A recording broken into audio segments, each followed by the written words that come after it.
আসসালামু আলাইকুম friends, welcome to my channel. So আজকে আমরা দেখব টেক্সটকে কিভাবে কোনো অবজেক্টের সাপেক্ষে বাঁকা করা যায়। অর্থাৎ এরকম আমাদের সিচুয়েশন থাকে, কোনো কিছুতে আমাদের কোনো লাইন বা কোনো অবজেক্টের রেফারেন্সে টেক্সটটাকে ঘোরাতে হতে পারে। তো সেক্ষেত্রে আমরা রোটেট কমান্ড ইউজ করে থাকি।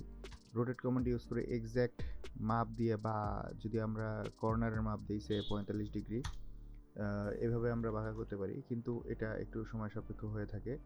তো যার কারণে এটা যে 45 ডিগ্রি হবে এর কোনো নিশ্চয়তা নেই। সুতরাং যদি আমাদের টেক্সটটা একটু অন্য অ্যাঙ্গেলে থাকে, যেটার আপনি মাপ জানেন না, এটার অ্যাঙ্গেলটা বের করতে গেলে অনেক সময় সাপেক্ষ। তো এক্ষেত্রে আমরা টোরিয়েন্ট কমান্ডের ইউজ করব।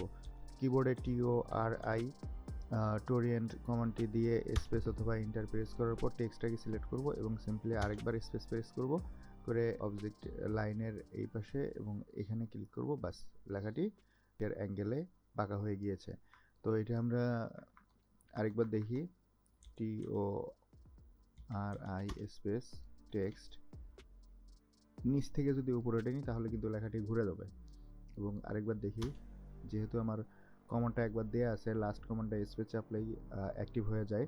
সো এটা আমরা অবজেক্টে জাস্ট ধরবো, ইন্টার প্রেস করবো বা স্পেস প্রেস করবো, এদিকে দেবো, বাস লেখাটা ঘুরে গেল। তো এই ছিল ফ্রেন্ডস, থ্যাংক ইউ।